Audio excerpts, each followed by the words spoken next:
আমি তো রীতিমতো কিডন্যাপই হয়ে গেছিলাম। কিভাবে কি হয়েছিল সেটা তোমরা আগে গিয়েই দেখবে, পুরো ব্লগটা এর জন্য দেখতে হবে। তো আমরা সবাই মিলে গিয়েছিলাম চিড়িয়াখানায়। বনু এসেছিল অনেক দিন পরও, কোনো দিন চিড়িয়াখানায় যায়নি, তাই ওকে নিয়ে আমরা সবাই মিলে বেরিয়ে পড়লাম চিড়িয়াখানায় যাওয়ার জন্য এই গরমের মধ্যে। তো এখানেও সবসময় আমাকে বলে আমার সাথে ভিডিও করো না, তাই আমি ওর সাথে একটু ভিডিও করলাম। তো আমরা পৌঁছে গেলাম চিড়িয়াখানায়। ঢুকেই দেখি এতটা ভিড়, আমরা সত্যি বলতে আশা করিনি চিড়িয়াখানায় এই টাইমে এতটা ভিড় হবে, কারণ কি কলকাতার মানুষজন তো শীতকালে চিড়িয়াখানা ঘুরে ফেলে, কিন্তু এখন দেখছি গরমকালেও সবাই চিড়িয়াখানায় ঘুরতে এসছে। তো এইখানে প্রচণ্ড রোদে আমরা সবাই হেঁটে হেঁটে যাচ্ছি চিড়িয়াখানার মধ্যে। আর পিসি তো বলছে ফটো তোলো ফটো তোলো ফটো তোলো, উনি খুব পছন্দ করে ফটো তুলতে। তো এখানে পিসি বুবাই সবাই ফটো তুলছে, আর এত সুন্দর সুন্দর ফুল আমরা চিড়িয়াখানায় দেখতে পাচ্ছি। আমি চিড়িয়াখানা ছোটোবেলার থেকে মনে হয় 2 কি 3 বার এসেছি। এখন যত বড় হচ্ছি তত বুঝছি কি এই জঙ্গলি পশুদের না জঙ্গলেই থাকাটাই ভালো।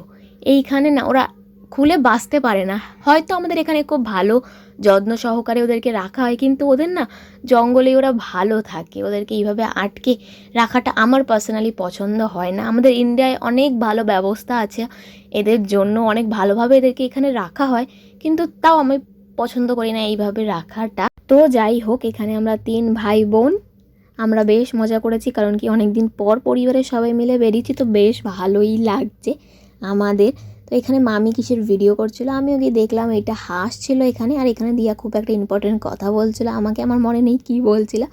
এখানে বাড়ির সবাই মিলে পরিবারের 3 জন করে আমরা সবাই ফটো তুলছি। আর এই হলো আমার মা, যে বলছে আমার সাথে একটু ভিডিও করে নিস না। আর এই হলো আমার দাদা, যে কিনা ভিডিও জুমই করে নিয়েছিল, এই ক্লিপটাও আমি অ্যাড করেছি এর সাথে।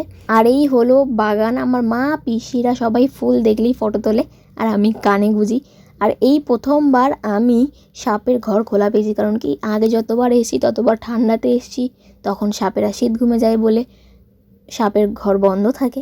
আর সবাই হয়ে গেছে খুবই ক্লান্ত, সবাই প্ল্যানিং করছে কোথায় আমরা খাবো, তাই জন্য। তো এবার আমরা এখানে বসে সবাই মিলে খাবো। এখানে সবাই চাদর পাচ্ছে, আমরা সবাই একসাথে বসে খাবো। মা খাবারে এনেছিল ফ্রাইড রাইস আর আলুর দম, আর পিসামশাই ওরা এনেছিল ডিম সেদ্ধ করে।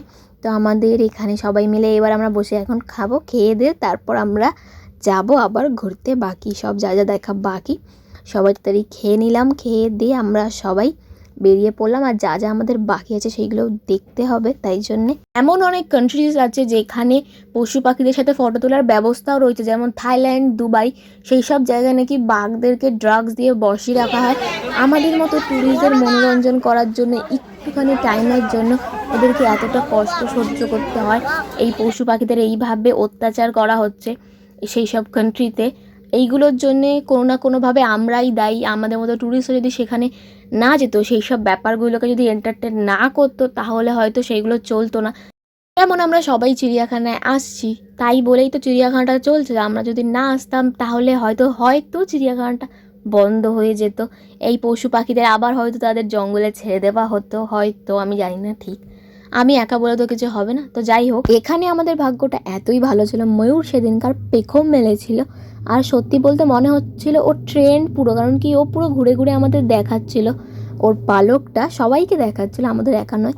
তারপর আমরা এলাম হাতির ঘরের কাছে। এখানে হাতি কিছু ডালপালা খাচ্ছিল গাছ দিয়ে ভেঙে ভেঙে, তো আমরা সবাই দাঁড়িয়ে দাঁড়িয়ে সেটাই দেখছিলাম। তারপর আমরা আসার পথে বরং একটু কোলে উঠলো বাদরের মতো। তারপর আমরা এলাম একটা পাখির ঘরের কাছে, এত সুন্দরভাবে বাসা বানিয়ে রেখেছে তারা আর্টিফিশিয়ালি, আর ওরা নিজেরাও বানিয়েছে। সেখানে তাদের কী সুন্দর বাসা বানিয়ে তারা এখানে ডিমও পেরেছিল। আর এখানে আমি আর দিয়া আর বাকিরা সবাই বসে গেছে ক্লান্ত হয়ে, কারণ কি প্রচুর হাঁটতে হয় চিড়িয়াখানায় আসলে, এই জন্যে তাই। তারপরে এখানে আমার দাদা চলে গেছিলো অফিসে, আমরা সবাই বসেছিলাম পিসামশাইয়ের জন্য। তারপর এখানে আমি হয়ে গেছিলাম কিডন্যাপ। যাই হোক, এটা কোনো কিডন্যাপ না, পিসামশাই আমার সাথে ইয়ার্কি মারছিল, এটা সবসময় করে। তারপর আমরা অনেক অনেক অনেক অনেক পাখি দেখলাম এখানটায়। চিড়িয়াখানায় অনেক পাখি আছে, অনেক ধরনের পাখিরা আছে। তারপর আমরা চিড়িয়াখানা থেকে বাইরে বেরালাম, বাইরে বেরিয়ে আমি খেলাম চোখ আর ভুট্টা। এখানে দিয়ে আমাকে ভুট্টা খাইয়ে দিচ্ছিল। তারপর বাইরে বেরিয়ে সবাই নিল ইয়াররিংস, মা পিসি আমি। আর আমি একটু বাবলস ফোলাচ্ছিলাম, জানি না আমার ভাগ্যটা এতটাই খারাপ ছিল, যেই কটা বাবলস আমি নিয়েছি সব কটাই খারাপ ছিল, আমি বনুরটা ফোলাচ্ছিলাম। আসার পথে আমরা এলাম বাবুঘাট গঙ্গা আরতি দেখতে। তো জন্য আমরা হেঁটে হেঁটে যাচ্ছি বাবুঘাট গঙ্গা আরতি দেখার জন্য।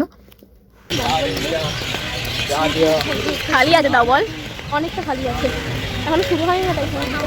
এখানে গঙ্গা আরতির প্রস্তুতি প্রায় শুরু হয়ে গেছে আর লোকও জমা হতে শুরু করে দিয়েছে। আমরা তো তাও দেরিতে এসেছি, সবাই অনেক আগের থেকে আসে যাতে চেয়ারে বসার জায়গা পায়। আমরা সাইডে দাঁড়িয়েছিলাম, তো এখানে এরা যারা আগে এসছে তারা সামনে চেয়ারে বসেছিল। প্রত্যেকবার না আমরা এসে বসতে পারি না, একদমই মানে বসতে কি দাঁড়াতেও পারি না, আমরা দেখতেও পারি না, আমরা বাড়ি চলে যাই। কিন্তু এইবারে বলতে পেরেছি আমাদের ভাগ্য আজকে খুবই ভালো। আজকে ময়ূরের পালক খুলেছে, আজকে আমরা সিংহ দেখতে পেরেছি, আজকে চলন্ত বাঘ দেখতে পেরেছি, ওটা আমি ঘুমিয়ে থাকি। আর আজকে আমরা বাবুঘাটে আরতিও ঠিক টাইমে এসে ঠিক টাইমে ফাঁকা আমরা দেখতে পাচ্ছি, এটাই আমাদের ভাগ্য আছে। আমাদের ভাগ্যটা সত্যিই ভালো ছিল, আমরা বসার জায়গাও পেয়ে গেছিলাম আস্তে আস্তে। যখন গঙ্গা আরতি শুরু হয়ে গেছিলো তখন আমরা বসতেও পেরেছিলাম, আর এত ভালো লাগছিলো গঙ্গা আরতিটা দেখতে। আমি এটা আমার সেকেন্ড বার, তাও আমার মনে হচ্ছিলো খুব ভালো লাগছে দেখতে। আমার আর দিয়ার এটা সেকেন্ড বার বা থার্ড বার, দিয়ার আমার তো সেকেন্ড বার, কিন্তু পরিবারের সবার এটা ফার্স্ট বার। সবার খুব ভালো লেগেছে, আর এখানে বসে সত্যি মনে হয় না কি আমরা কলকাতায় আছি, মনে হয় কি আমরা বেনারস আছি।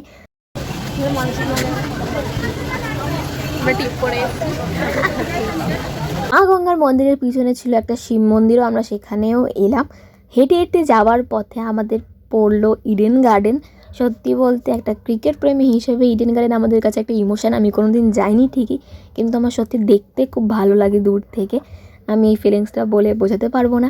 তো আমরা হেঁটে হেঁটে আমরা এলাম নিউ মার্কেট মেট্রো স্টেশনে। তো এখান থেকে আমরা মেট্রো করে এলাম বাড়ির সামনে বজ্র নিতে। তারপর আমরা একটু খাওয়া দাওয়া করলাম, আমরা একটু খেলাম স্যান্ডউইচ খাওয়ার পর আমরা সবাই মিলে এবার আমরা খেলাম আইসক্রিম। আমার এই আইসক্রিমটা খেতে খুব ভালো লাগে,